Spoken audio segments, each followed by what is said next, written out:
When you're a parent, you never lay in bed saying, oh, please give me a child with a disability. Please let that happen. To be able to breathe, to be able to sit down and not worry if you're going to have to jump up to go save your child from putting his head through the wall. Those are things that money can't buy. Money cannot buy that. Those years were hard, but now they're better. I guess want to emphasize that I owe my life to this plant. I owe my life to it. I certainly owe my quality of life to it if I don't owe my actual life to it, because this was my only option. I've never seen this. In the course of 2 years, the girl's out of the wheelchair. She's running, skipping, swinging, going tubing in the summer behind a boat. She's tying her own shoes, zipping up her zippers, coloring within the lines. I mean, it's just incredible for someone like me that's interested in healing and in development. To see an explosion of life like that is a testament to what's possible with everybody else. Because of the cannabis, I've been very, very well at reading. I started the year at a kindergarten reading level, and now I'm in 4th grade with a 7th grade reading level. So yeah, cannabis has made a big, big, drastic change for me. I know a lot of people don't like the plant because they think it's pretty bad. If they make it into medicine, it can help if you use it the right way. I had no life. Yeah. And there was so much I wanted to do, and my kids were little. Yeah. And I wanted to do so much with them, and they were used to, oh, mom's whacked out on pain pills. Yeah. Mom's in bed. And you cannot have a war on opioids and not safe access to cannabis. Because what happens to people that are in chronic, life-limiting pain when they have nothing to take for it anymore? What happens to them? And who makes that decision? Why should we have so many hoops to jump through to give you something that's going to help? Why should we struggle giving you a medication? I just don't understand that. If you need people to suffer for your business to make money, there's something dark about that. There's something really wrong about that. And so I left healthcare because I understood that the sick care system had infiltrated and turned healthcare into something really ugly. And in the church, a lot of Christians speak that it inherently is an evil plant, which I don't believe. That's not what my Bible says about God's healing plans of the world.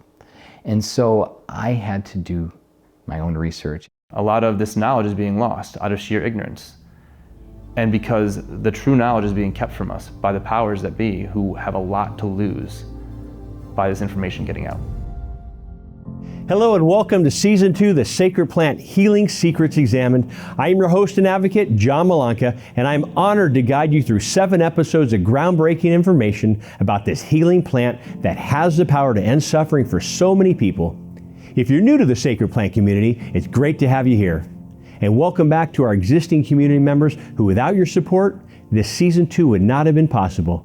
Thank you to those who wrote to us with stories about how the Sacred Plant series brought relief and healing to you and your loved ones after watching Season 1. Nothing touches me more than to hear these stories, because this is why we do this. The Sacred Plants company's mission is to help billions of people become healthy, happy, and pain-free. We educate and empower people by exposing the truth about this ancient medicine that's been used by civilizations for over 5,000 years. But tragically, the gifts of this amazing plant have been covered up by greed and corruption, and there's been a hidden political agenda to discredit plant medicine. The sacred plant has been particularly demonized because it's one of the most powerful plant medicines, and it threatens the billion-dollar pharmaceutical industry.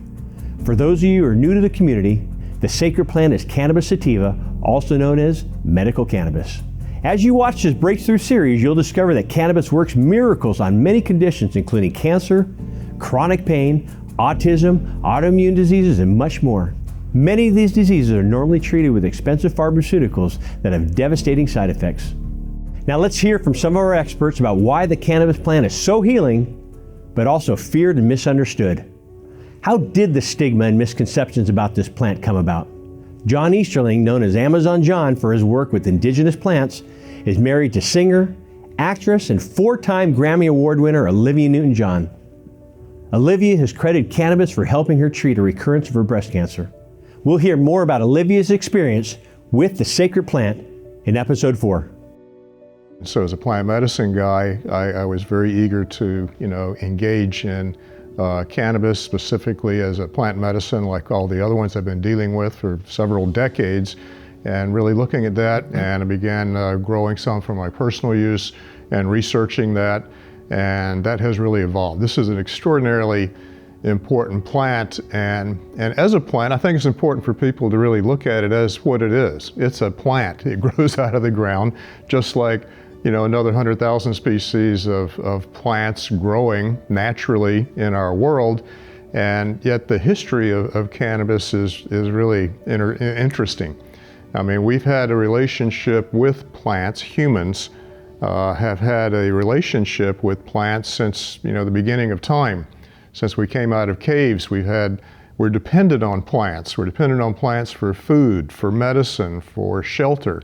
So we've always had this relationship. We breathe in oxygen and we breathe out carbon dioxide. The plants take in the carbon dioxide and give us back oxygen. So that's an extraordinary part of that relationship. Now the relationship with cannabis goes back to the first recorded use, back to like 1500 BC in China. In their pharmacopoeia, they're mentioning cannabis. So if you look at Central Asia, where cannabis looks like it actually originated, everywhere mankind has moved, he's taken cannabis with him. This is one of the plants that he's taken all over the world. So we've had a continuous relationship with cannabis for thousands of years until recently. It's been, temporarily interrupted for about the past 100 years. But when you think about it, that seems so absurd to me. It's so primitive. Even as a caveman, if I come out of my cave, I've got access to the whole plant kingdom. And now the idea that we're taking one plant and kind of restricted its use, it just seems a little bit absurd. So I'm so happy now that we're reestablishing and re-engaging our relationship with this plant, because it has so many benefits that have been recognized for a long, long time. I think that cannabis is one of the most potent medicinal drugs out there, and it's sacred in the context of its ability to heal you physically and heal you psychologically. And so there's definitions that people in the herbal and entheogen world would hold because of classifications that come. I think that cannabis has tremendous value, and it's sacred in that context. I think that access to cannabis as the sacred plant is something that is a birthright of humans, really. Which is to say that natural medicine should be accessible, but cannabis is sort of the queen of herbal medicines. It's traveled all around the world because cannabis has been cherished by humans and human societies from earlier than our history. The human-cannabis relationship has been one of biological mutualism, possibly co-evolution. Humans have helped cannabis thrive and reproduce and spread. Cannabis helps humans thrive and reproduce and have quality of life. And that, to me, is as natural a birthright as you get. Besides, like, we should have access to clean water. We should have access to clean cannabis for those who need it. Even in the early American colonies, when they were first settled in Massachusetts and Connecticut, in several of these colonies, it was actually required that you grow cannabis because it was so important. The American flag is made out of what? It's made out of hemp. Some people suggest that the Constitution is written on hemp paper. So that relationship has been with us for a long, long time. In 1918, you had several drug companies, Park Davis, Eli Lilly. They had medicinal preparations made from cannabis that were easily available in drugstores for people. And then came 1937, where you had the Marijuana Tax Act, which essentially cut off our relationship with cannabis. And then later that was removed in the 1970s. That was removed, and in lieu of that, it was placed on a Schedule I as a Schedule I drug, meaning that it has no known therapeutic benefit and a high potential for abuse, which is really interesting because later on, the United States government got a patent for cannabis for its antioxidant activity for its therapeutic benefit.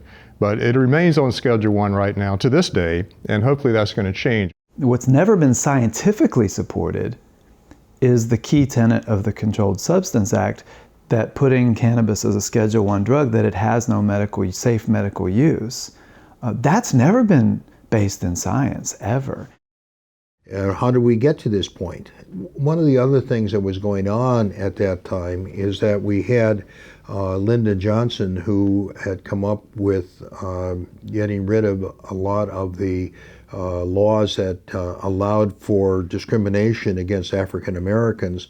And so the drug laws were able to be used in a discriminatory fashion against African Americans and against Hispanics. So I think that's part of it. The other thing is we need to go back to the Marijuana Tax Act of 1937, which almost certainly was done at the behest of the petrochemical industry in general and Lamont DuPont in particular. And clearly it had nothing to do with medicine, because the American Medical Association complained in their testimony that they were not told about this law, they were not asked to contribute to it. The American public in the 1930s knew what cannabis was, they knew what hemp was, but they didn't really know what marijuana was. Marijuana was a foreign-sounding word, and so they could use that word to demonize cannabis and hemp, which almost everybody knew about and was not afraid of. And so this was a way of confusing the American public. I mean, this was nothing but a political ploy that had to do with greed. When it did go in front of Congress, the only person there to advocate for it was the legislative counsel from the American Medical Association, and he was like, "And what is marijuana?" These doctors don't even know this is up for discussion, because nobody's ever heard this word before. The plant is cannabis. What is marijuana? So I share that with people, that has been used in traditional Chinese medicine and Ayurveda and ancient Islamic medicine, that we've used it in Europe and here in the United States, and that there were a lot of issues that didn't have a thing to do with medicine or physiology that made it illegal and has kept it illegal. One of the issues that I feel very strongly about dealing with is the social control and the racist issues that go along with early prohibition. Okay. It's a little bit disconcerting to find out this history, but then you realize people haven't really been dealing with the plant itself. People haven't been dealing with the use of the plant. The people do have an enormous amount of misinformation, and part of this shows how successful the propaganda campaign has been. If you stop and think about things, in the early part of the 20th century, there were 30 over-the-counter preparations, things you could go buy into the drugstore and buy, like aspirin, with no prescription, that contained cannabis. And in the 1920s, American doctors wrote about 3 million prescriptions a year that contained cannabis. And I think the reason is that our drug laws have an incredibly strong basis in greed and discrimination and demonization. I think the biggest misconception about cannabis and all plants that have potential psychostimulant or psychoactive effects on the body is that they're somehow drugs, and that for some reason, because they do that, they're bad and should be stayed away from. So many of the plants, including coffee, has an effect on our brain and could be considered a drug. But for some reason, there are certain ones that are accepted and there's certain ones that aren't. It's just part of this malaise that we're in as a culture. And I believe it's something that has much deeper roots than just an innocent stigma around something. Usually that stigma started by someone. Usually that kind of a conception that's taught in textbooks, that's reinforced by the news, is serving a much larger plan. You know, one thing that breaks my heart is that in the church especially, and I'm talking to Christians here because I've been a devoted Christian for 15 years, I see a lot of fear that has led to judgment, that has led to uneducated, and I use the word ignorant because it's uneducated judgment against a lot of natural therapies. And it took me about 5 to 10 years up until just letting God just work on my heart, not being so judgmental, and letting the research speak to me in the fact like, okay, did God really create this thing? Then why is it really bad for me? And then I started thinking about this because I started thinking about other plants. I started to think about what other natural therapies are out there. You know, and being in the essential oil world, cannabis kept on coming back because of cannabis oil, and I was faced with it over and over and over again. So I had my proverbial coming to Jesus moment about cannabis. I had to make a judgment call against it. And was it bad because I abused it? Was it bad because I used it the wrong way? Or was it bad because it inherently is evil? And in the church, a lot of Christians speak that it inherently is an evil plant, which I don't believe. That's not what my Bible says about God's healing plans of the world. And so I had to do my own research. The Bible happens to have a verse which is really interesting. It says, "The heart is deceitful above all things, desperately wicked. Who can know it?" I'm not worried about plants. I'm worried about how people manipulate things and how they destroy things and manufacture them and how they use them. I think cannabis has been demonized for a number of reasons. One, there's a very strong case for cannabis and hemp as a textile and a fuel, and some of the things that happened with oil politics back in the day that have really challenged the use of it and just kind of favored one party over another. But also, I mean, cannabis has a lot of value medicinally and psychologically, in my opinion. I don't think any of this should be just dragged out and judged on the street. I think people can make decisions on their own, and the government shouldn't be involved at that level in people's lives. Right now, I'd like to introduce you to my dear friends, Mike and Callie Hyde. Mike and Callie's son, Cashy, was diagnosed with a rare and aggressive brain tumor when he was 18 months old. He started getting sick around 20 months. He was just sleeping a lot, lethargic. We kept taking him into the doctor, and they kept saying he had mono, you know, and so just let him sleep, let him rest. So that's what we did. We did that for about 6-7 weeks. Brought him in every couple weeks, and she said the same thing, and we just... I didn't like her answers, and that's when we said, well, then do a CAT scan. And they were reluctant. They were like, well, he has mono. And we're like, no, like do a CAT scan. And so they took Cash back and did a CAT scan and came back apologizing to us. You could tell they were very upset.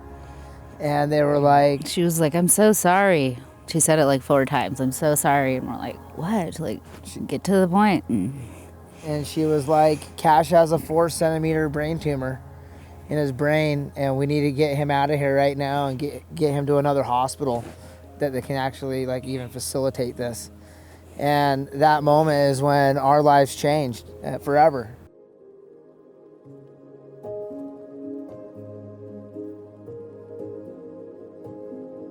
Looking back on it now, it seems like a dream, a nightmare. But did that really even happen? You know, and that's when life changed. That's when they told us that he had a peanut brain tumor as part of the blue cell cancer group, highly rare and malignant.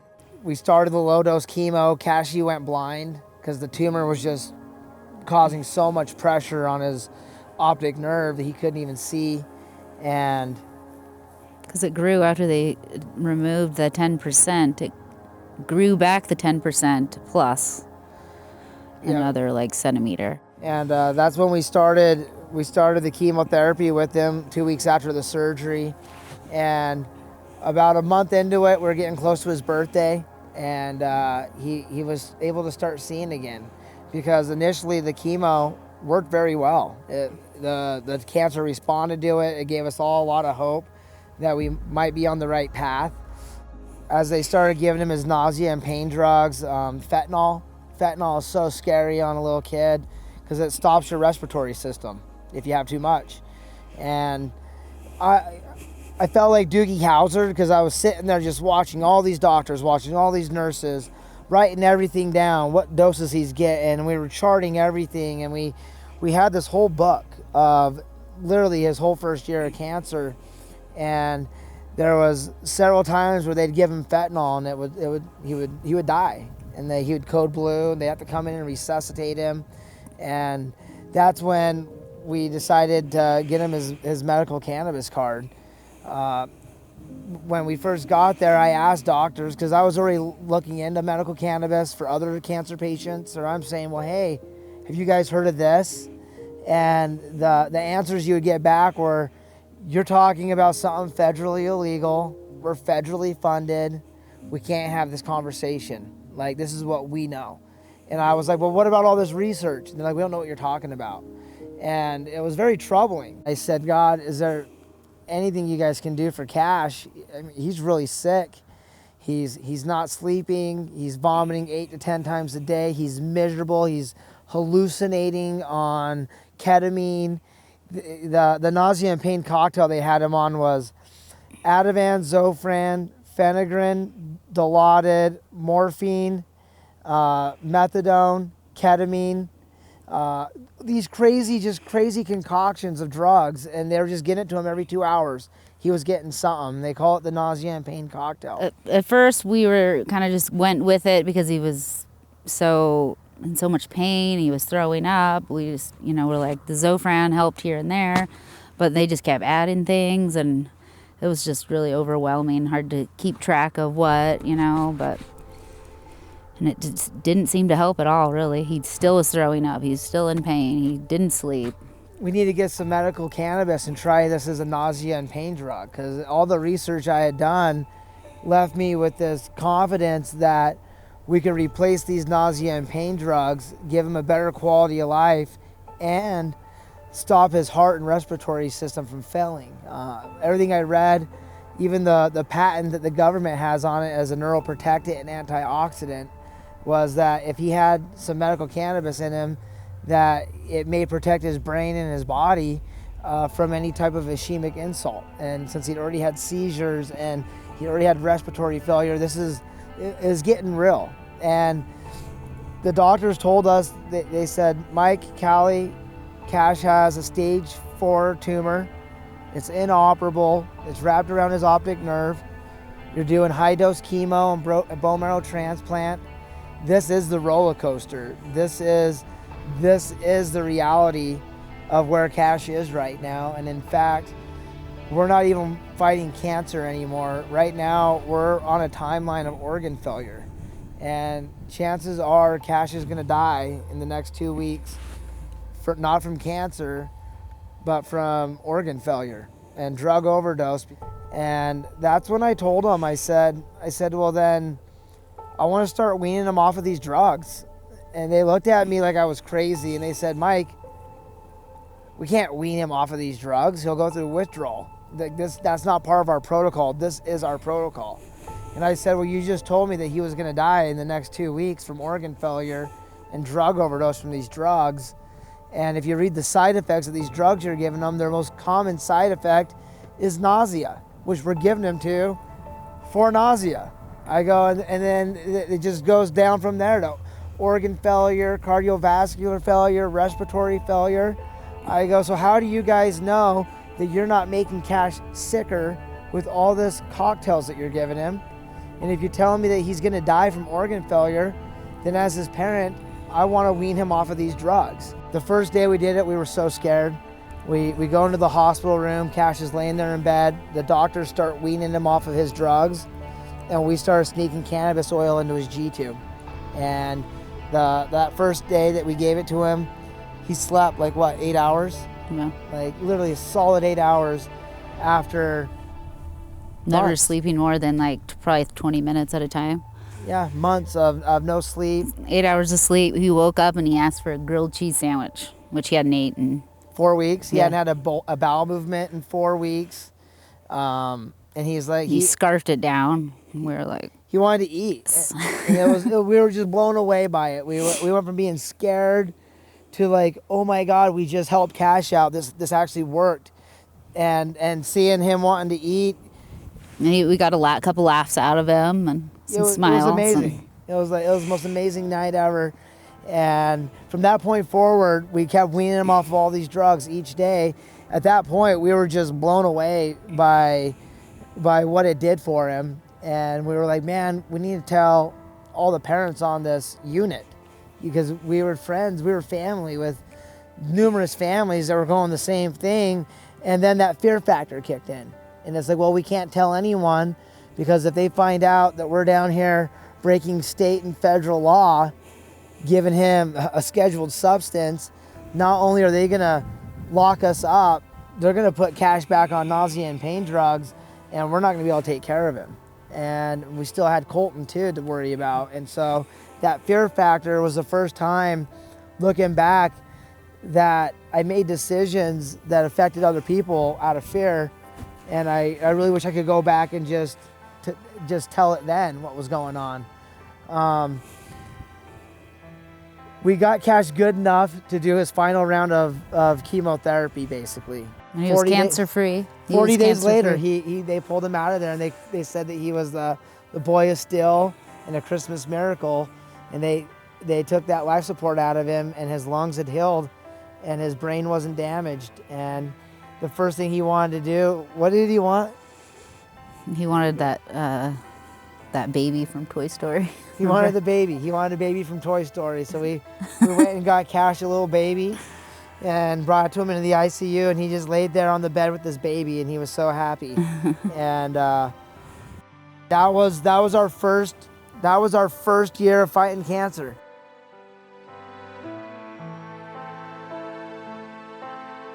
You just heard the first part of Cash Hyde's story. In episode 4, we will focus on cancer, and Mike and Callie will share with you the rest of their journey with Cash.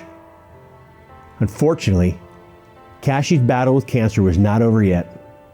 As your host, I want to take a minute to check in and ask you if you're enjoying this first episode so far. I hope you're learning a lot of vital information and are excited to watch our next 6 episodes.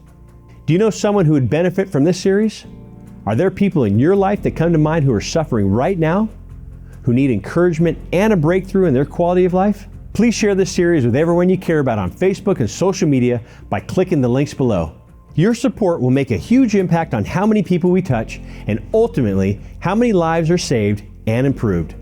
Thanks in advance for clicking the links below to share this information with those you care about most. But not enough people are aware of the healing powers of this plant. Too many of us have bought into the stigma and misinformation campaigns started by our government in the 1930s. That's why we at the Sacred Plant have dedicated this up-to-date, life-changing series, which we share for free. This is a continuation of Season 1, which has been seen by nearly 500,000 people in over 190 countries. As many of you requested, we've also designed this season to give more detailed guidance on how to find and use this medicine properly. In Season 1, we talked about the politically motivated campaign behind discrediting cannabis as a medicine and placing it in the Schedule I category as a controlled substance. As John Easterling pointed out, the United States government put cannabis in Schedule I, but also filed a patent on the plant's medicinal properties. How could that be? Let's revisit a scene from Season 1 that shocked many people. Cancer patient Patricia Crone went to Washington, D.C. to uncover a copy of that patent. Here I am in Washington by the National Institutes of Health, NIH. More than 80 Nobel Prizes have gone to scientists doing research funded by this institute. And one of those scientists who worked right here and who got a Nobel Prize was Julius Axelrod, who specialized in neurotransmitters, in how cells talk to each other. And late in life, he participated in a study of cannabis that the government deemed to be so significant, so important, that it took out a patent on the findings. It says in its abstract that cannabinoids are found to have particular application as neuroprotectants in limiting neurological damage following ischemic insults such as stroke and trauma, or in the treatment of neurodegenerative diseases such as Alzheimer's disease, Parkinson's disease, and HIV dementia. And it has more about how it's good for people who have undergone cancer chemotherapy or radiation and other sources of oxidative stress.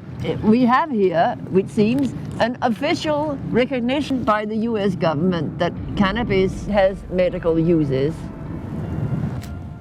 And at the same time, here's cannabis, medically taken off of the US Pharmacopoeia in 1942, kind of taken out of our history books as something that's illegal and bad. And just the act of allowing people to have this alternative decreases the use of these medications that are killing people. So yes, the first opportunity that came up to do it, I jumped on. And am I going to advocate for this? Yes. Am I going to go to the State House and talk? Yes. Am I going to find patients and find doctors and speak to them as well? Yes. I'm here for the whole game, because in the end, we all survive.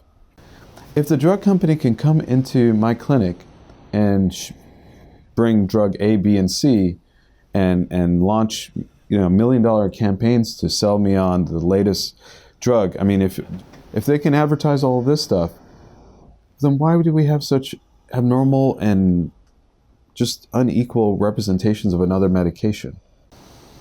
The fact that we have to treat it as a sacred plant, and the fact that we have to do jump through all these hoops is wrong. People should have access. They definitely should have access. All this science, all this knowledge, if it's to be harnessed to its full potential, will help people. It may actually prevent a lot of poor outcomes, a lot of complications, a lot of falls, a lot of real major disasters. The medical system is advertising for itself. You turn on the TV, it's all pharmaceuticals showing, happy people walking around after taking their drug. I mean, this is an information war, right? The battle for the minds of humanity. And so the way you live life is everything. So your operating system, if you're eating well, if you're healthy, if you're taking natural herbs and supplements and things to stay healthy, is a lifestyle choice. But the other model, which is eat what you want and my pill will fix it, is being jammed down everyone's throats, and in every TV across the land has to convince you that this way of living is normal, and so people have fallen for it. And because people have fallen for it, there's $1 trillion industry that's thriving. And I've been a very staunch advocate for the plant and for the freedom of the plant, for everybody to be able to use it as they see fit. The safety margin is ridiculous compared to other drugs that we get pharmaceutically. I myself am a pain patient. I've been a pain patient since a car accident in 1999, and it's been awful. I've been on narcotics for 18 years, and benzodiazepines. And it turns out that, we find out now, I think since I've gotten off of them using cannabis and cannabis derivatives, that they're not supposed to mix the opioids and the benzodiazepines because, oh my God, they can be deadly. It's this type of thing. It's kind of really disturbed me what's happened to the healthcare system in America, because it used to be a culture of we wanted to make people well. Yeah. Now it's more like we want to keep people just sick enough so that they have to revolve in and out of the hospital, and they get their money for whether it's cancer treatment or whether it's treatment for another disease process. The pharmaceutical industry is a business, and so healthy living leads to healthy people, and they make their money off of disease. There's a business model built on working off people who are sick, and if you're chronically sick, it means you're a customer for life. It's a very paternalistic system where the doctor tells you what to do, and you go, you fill your prescription, and maybe you feel better, usually not. And so if you don't take your health into your own hands, you are dead.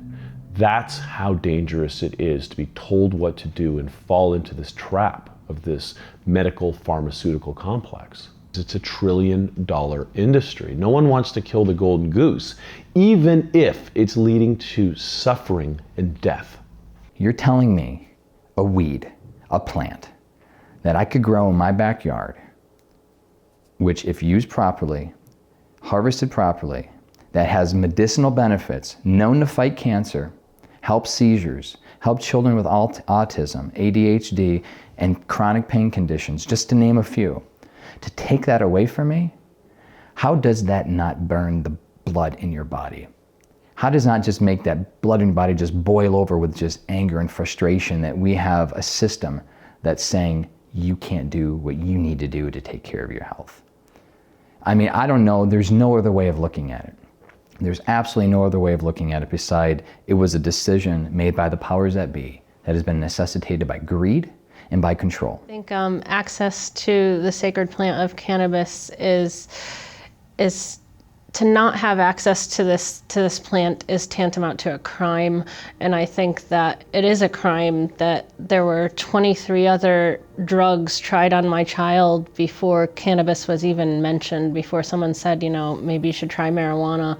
They tried 23 deadly, addictive, horrible drugs on my daughter, some of which nearly killed her, literally, put her in cardiac arrest. And then there's this other option that maybe you should consider called marijuana.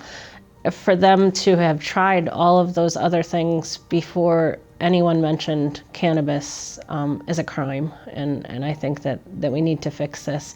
You know, this plant was bastardized in the 1930s by the United States government, and we need to fix that stigma and bump that stigma. It's wrong, and it's a crime that this plant is held from the people. That was Susan Meehan. In episode 3, when we cover autism and epilepsy, you will hear Susan's amazing story about her daughter, Cindy May. Understanding the political history of cannabis is so important in overcoming the stigma. It gives us context as to how the sacred plant became demonized and why the government has been so short-sighted about it. But thankfully, modern science is starting to break through political agendas. You may remember from season 1 that scientists discovered that human beings have an endocannabinoid system. That means our bodies are hardwired to interact with this plant. As our experts explain, the endocannabinoid system is what allows this plant to be effective for treating such a staggering array of diseases. We each have an endocannabinoid system, which was discovered just a couple of, I'd say 15 years ago. And so this endocannabinoid system, we've got receptor sites practically in every cell of our body for cannabinoids. And cannabis is the richest source of cannabinoids. It's got over 144 known cannabinoids. I mean, the ones that are most known are like THC, CBD, but there's also CBG, CBN. I mean, 144 different cannabinoids in the cannabis plant. And also you have a full profile of terpenes in the cannabis plant. Now, what's important about an endocannabinoid system? The endocannabinoid system actually interfaces with our neurology, our metabolic processes, pretty much every function that we have in our body, the endocannabinoid system influences.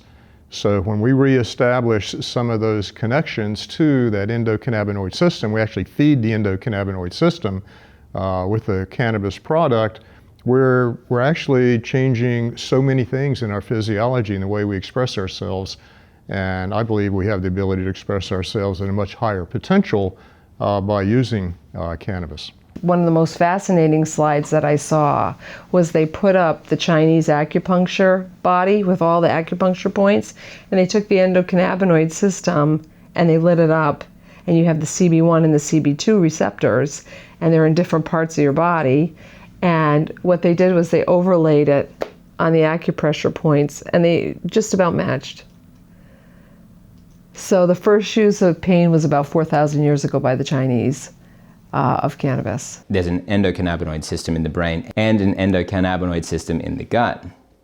And this is just basically recognizing something that is a part of what I believe is the creation narrative, which is that it was designed for the body, that it was designed to heal, that it was designed so there would be a natural synergy between those things, and that they're there for us to heal. And there's a scripture in the Bible that says the leaves of the trees are for the healing of the nations. And I can think of no other substance on the planet that exemplifies that than essential oils. And cannabis has essential oils in it. And cannabis has other properties in it that are very healing that I believe God has given humanity. So when we talk about whether or not cannabis is sacred, of course, cannabis is sacred because it was given by God to bring us healing, to help us. Because again, the leaves of the trees are the healing of the nations. When people hear about cannabis being able to do so many different great things, right? It can help with neurologic conditions and psychiatric conditions and gastrointestinal. It can help with cancer. It can help with everything. It sounds too good to be true, and it should sound that way to anyone who has a critical mind, because most often we don't find medicines that do all of these different things. And so the reason that cannabis can is because its primary mechanism of action is interacting with our endocannabinoid system. So this is a physiologic system that we all have in our bodies that's always working from the time before we were born to our very last breath.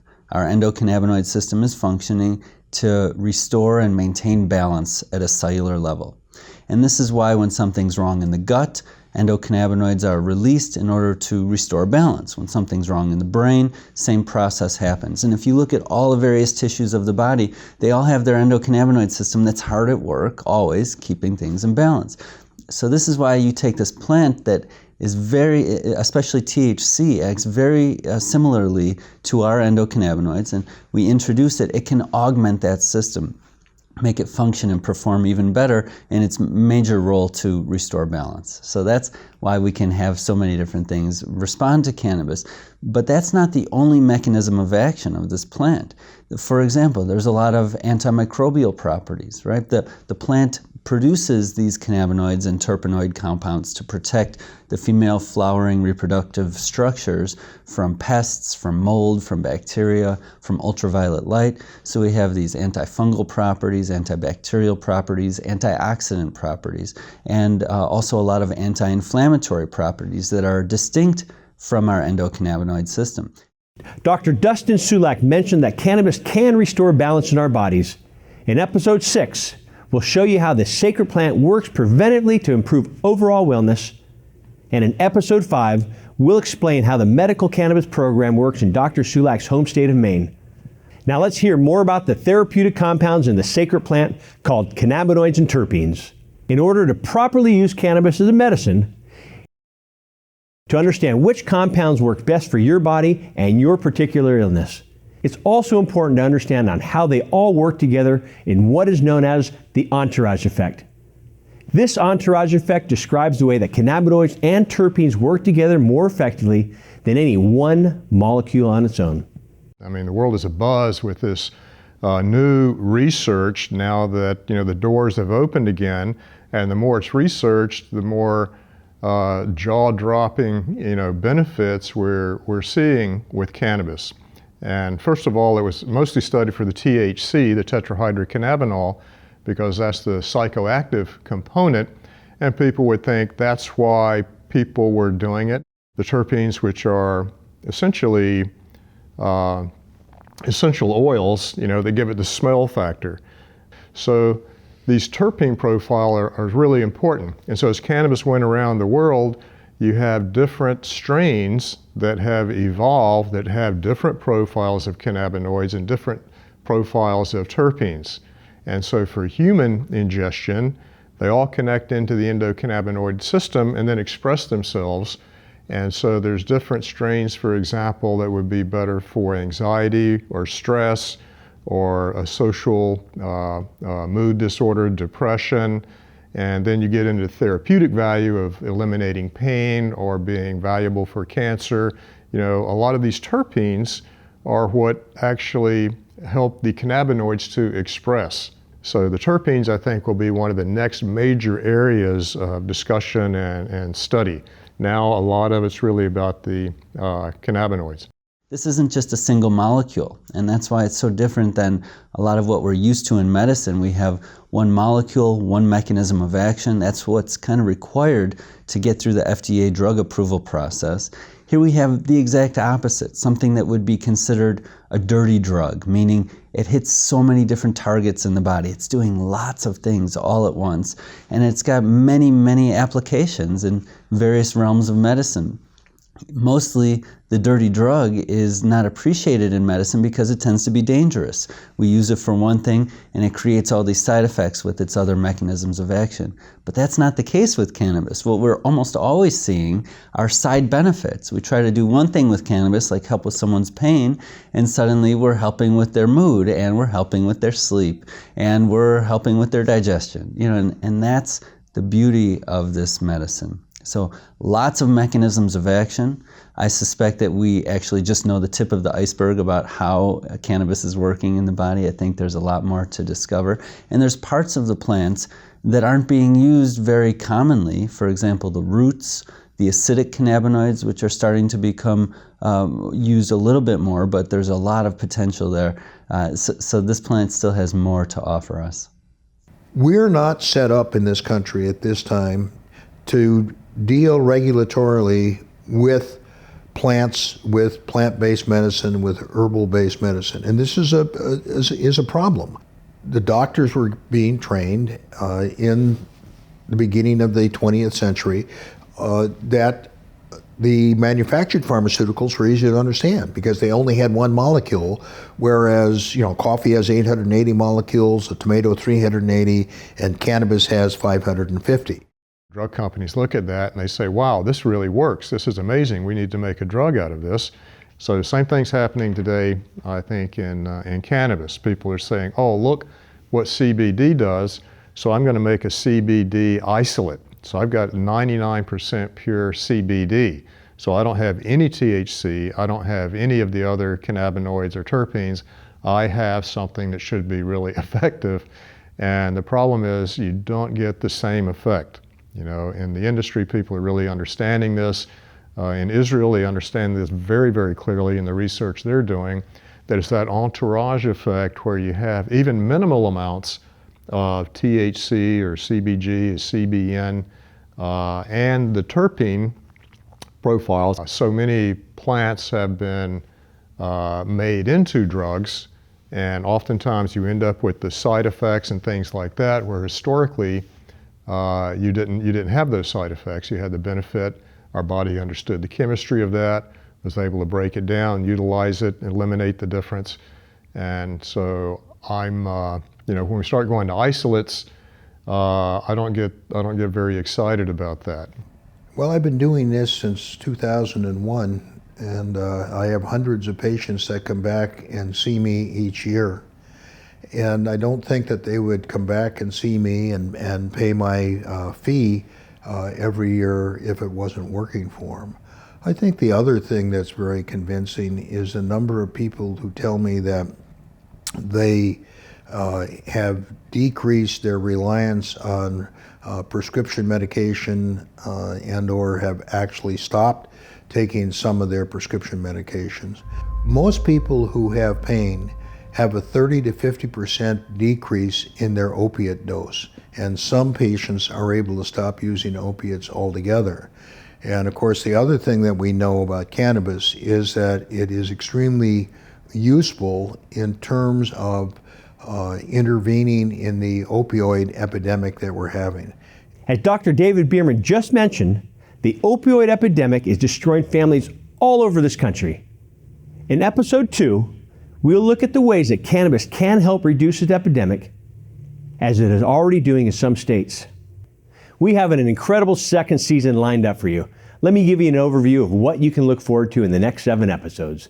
In episode 2, Stopping Pain, Insomnia, Anxiety, and Autoimmune Conditions, you will learn how the sacred plant addresses multiple symptoms at once and helps patients get off addictive pharmaceutical drugs.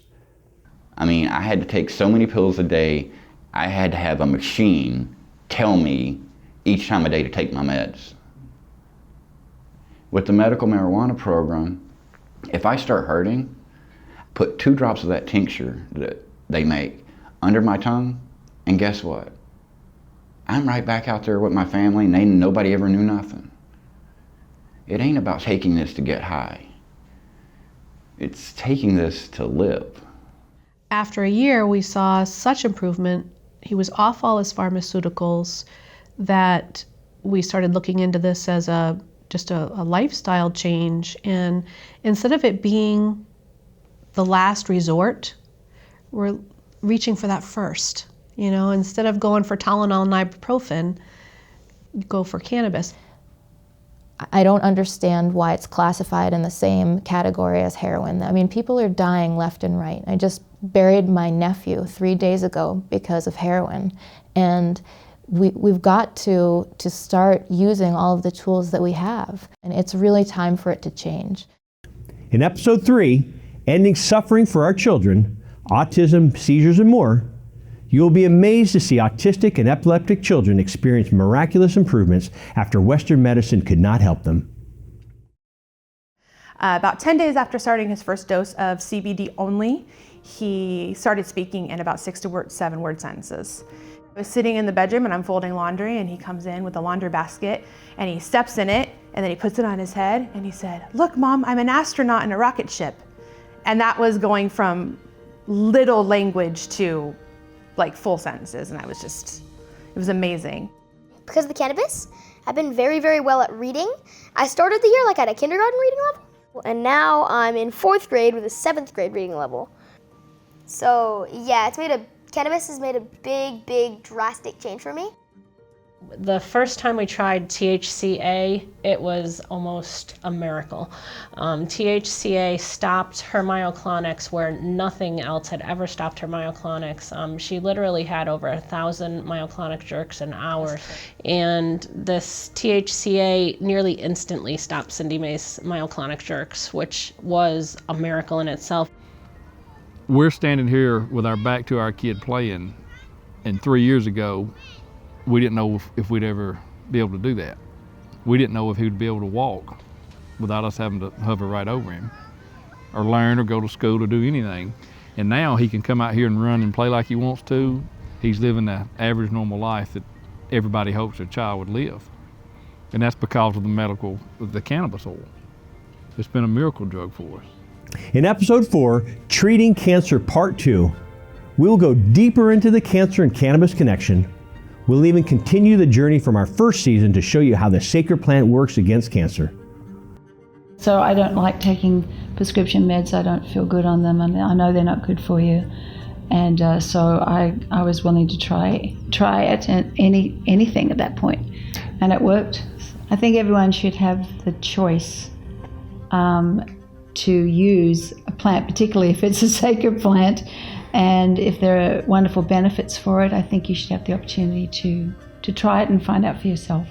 So even before starting chemotherapy, before seeing my oncologist, so I immediately started the cannabis. It got me through 10 months of chemo.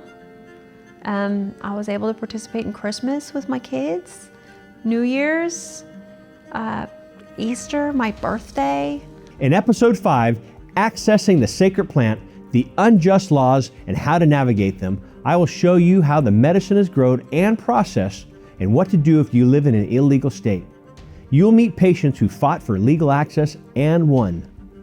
We really want to keep compassion in the use of marijuana in Massachusetts. And so we're trying to change. Part of the stigma is not only with cannabis, but part of the stigma is that people actually do suffer. And in 2018, why do people suffer? There's no reason for it. We know how to quell suffering.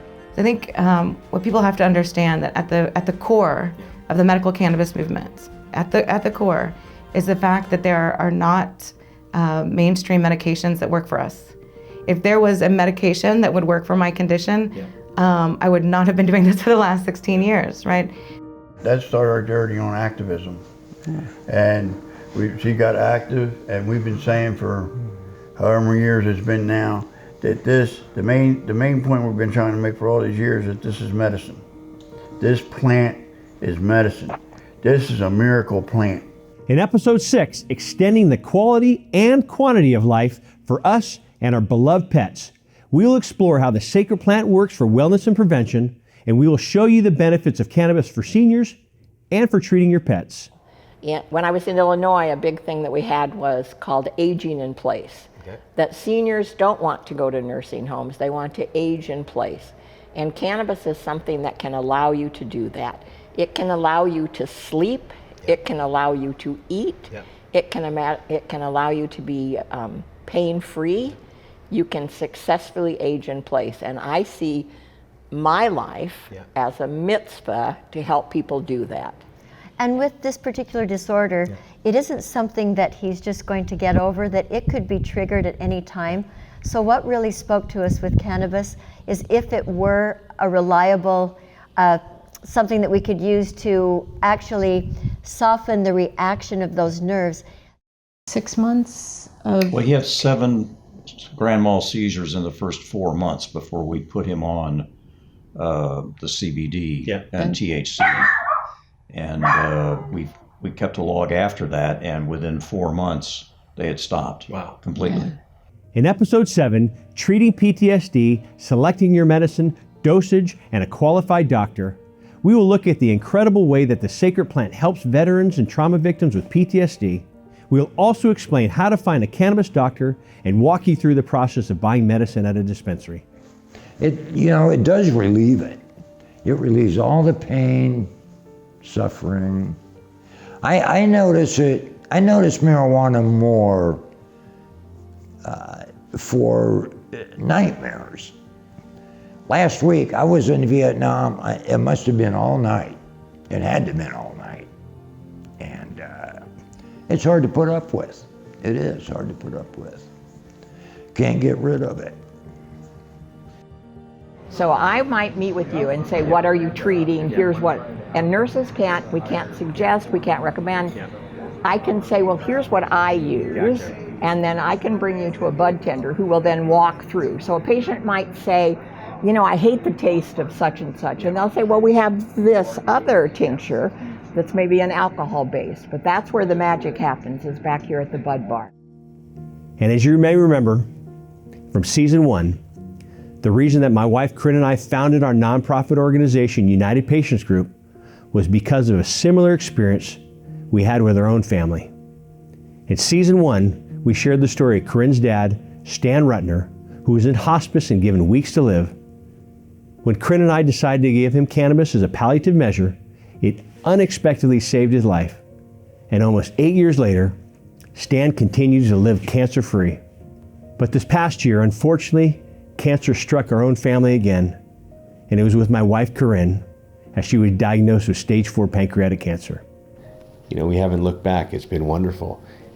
Doing season 1, when we first started doing season 1, Corinne wasn't sick, and she got sick. She was diagnosed June 29th. The 7-part docuseries had already aired, and that was actually the very first night we did the live Q&A show. And we found out about 2 hours before that show that Corinne had a 4-centimeter mass in her pancreas. And I remember we were at our office planning on our anniversary as well as my birthday, and the phone rang and it was our doctor, and we just thought, the stomach issues was an ulcer or something like that, because we were on top of our health.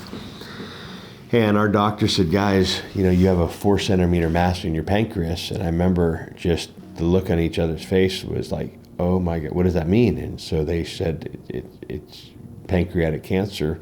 I just felt, just the world just drop on us. That was June 29th, and I didn't stop. There wasn't a day that I didn't stop. June 29th to October 19th. Trying to beat this bloody disease. We used a lot of modalities. We did use cannabis. We did a lot of, we did not go the chemo radiation route. We did get opinions from Stanford, UCSF, Marin General. We worked with a lot of integrative oncologists, different modalities, and like I said, I thought there was no doubt. I thought, this isn't the end of our story. God's not gonna, we saved Stan. We've saved hundreds and hundreds of other people. We have an incredible story on what we started with United Patients Group. And, we're gonna continue on, and you're gonna get better as well. I don't wanna say I don't know why it didn't work on Corinne, but I do know pancreatic cancer is one of the worst of the worst. You know, and the symptoms came, and they, you know, I got 4 incredible months with Corinne, and you know, it was as awful as it was so special. I mean, we just, our love, we just found this other dimension that it didn't even know we even had. You know, I just got back from a couple conferences, and you know, a lot of people still don't know of her passing. And you know, they come up to me, "Where's your beautiful wife? Where's Corinne? Where's Corinne?" I look at them, and I have to share this, and it just they're in shock. You know, I'm still in shock. But when we jump back into filming season 2, it has been very therapeutic. We've traveled the country. We've met so many patients, patients and their stories. They've shared their stories with us. You know, and that's been very therapeutic. And I share Corinne's story with them, and it keeps me going. It keeps me going. I guess this is part of my grief counseling. You know, I do go to a grief counselor once a week. I do a lot of praying, and but I do, you know, I continue on with everything I do, you know, to honor Corinne as well. But it's keep me going.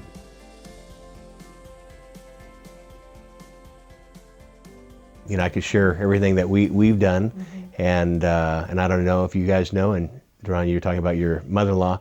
I just lost my wife to pancreatic cancer, so it's tough that we've spent, you know, 8 years saving people's lives. My father-in-law is still alive, and I couldn't save my wife's life. So I'm doing this as therapy for me, keeping her name out in the public, and keeping her alive. So what a beautiful way to honor your wife.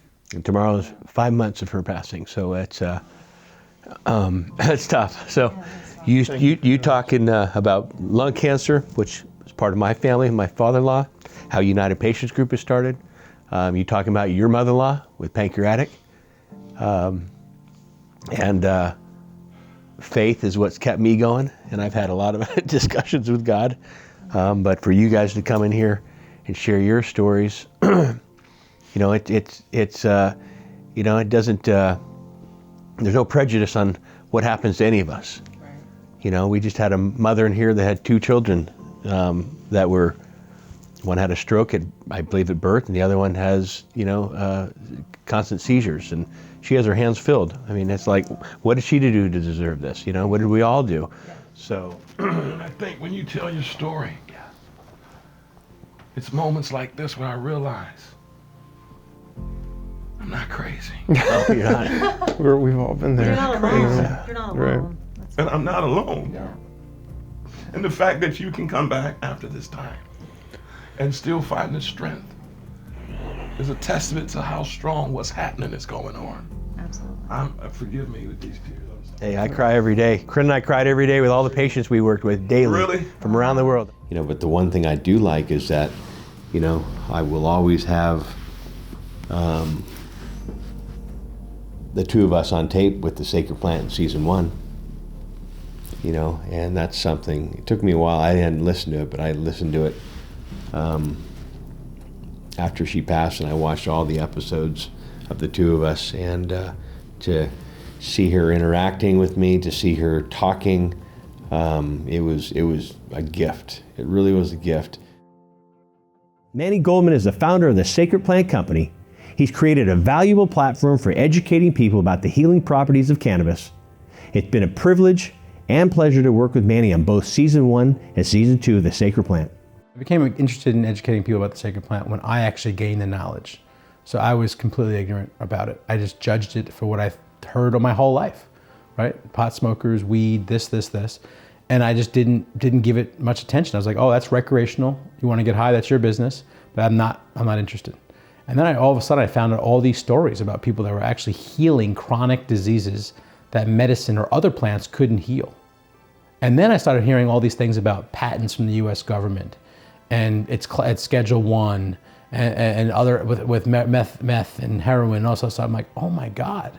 So I'm just not one that allows myself to sit around and let this injustice happen, right? I just decided I'm gonna use all the resources I have. I put all my life savings. I put all my resources, all my relationships into moving this forward. I felt suffering. I felt pain. I have family members in pain. And in order to help one person get out of pain, I feel like that's my life's work, that's my mission. There's a few ways that you could support us. One is watching. You know, I think you support with your time. It's one thing. Gain the value of watching this series, watch it for free. You know, get educated, empower yourself so you can empower others. That's one. Number two, I ask that you share the message, right? We have links below for Facebook shares and email shares and all types of stuff. Help get the message out to as many people as possible. Be bold, be brave, be courageous, and get past that stigma of cannabis, right? It's time that we let go of all that, right? Feeling judged by our loved ones because we're talking about cannabis, right? This is not the drug that you've been known to use. This is medicine, right? This is straight up medicine, right? You're watching this right now. Here's a choice you have to make in your life.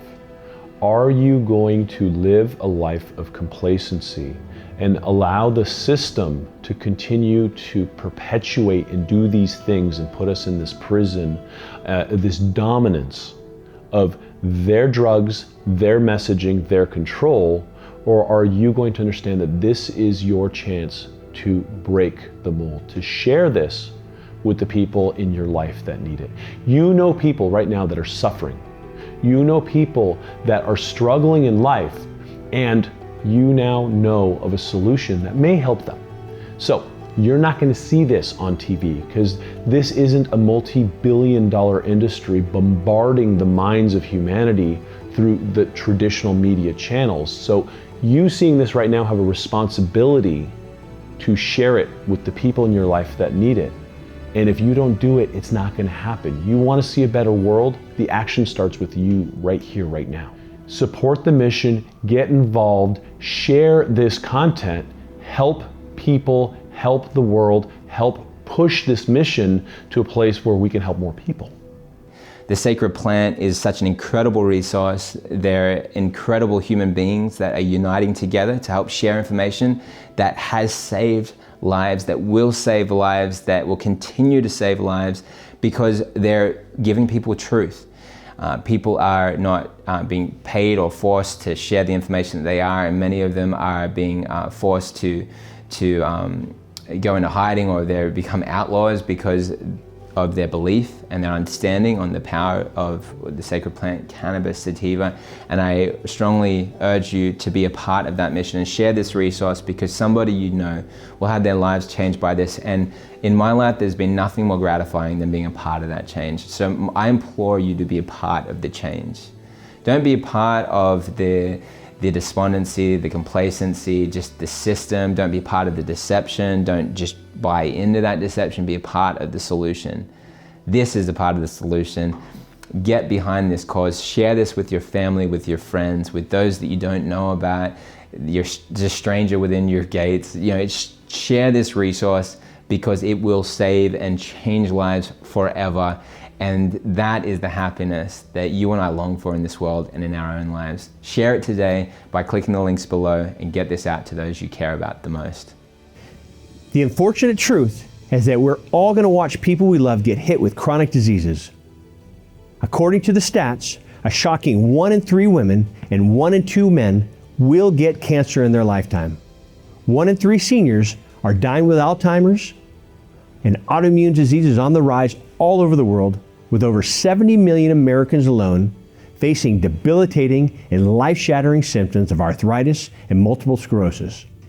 Over 1 billion people worldwide are in chronic pain every day, and the pain medications themselves may be inflicting irreparable damage.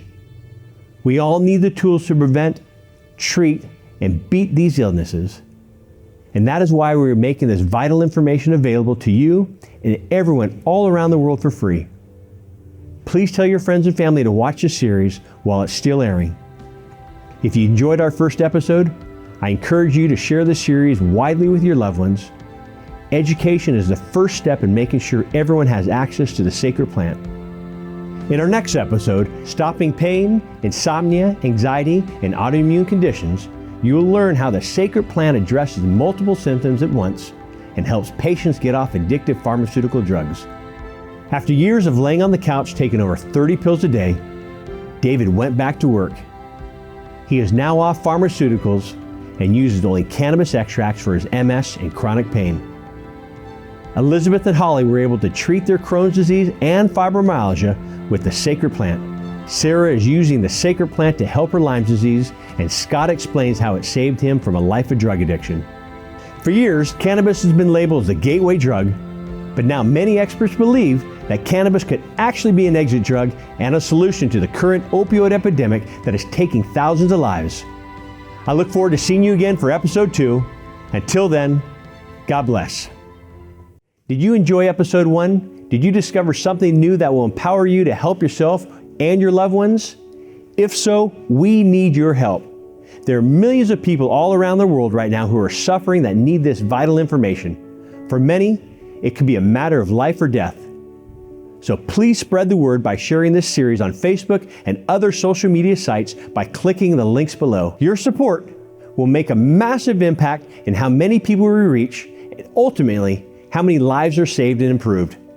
I thank you in advance for clicking the links below to help educate and empower more people. This information has made a positive impact in my life, and I know it can for you too. This is John Malanka, your host and friend. We'll see you soon.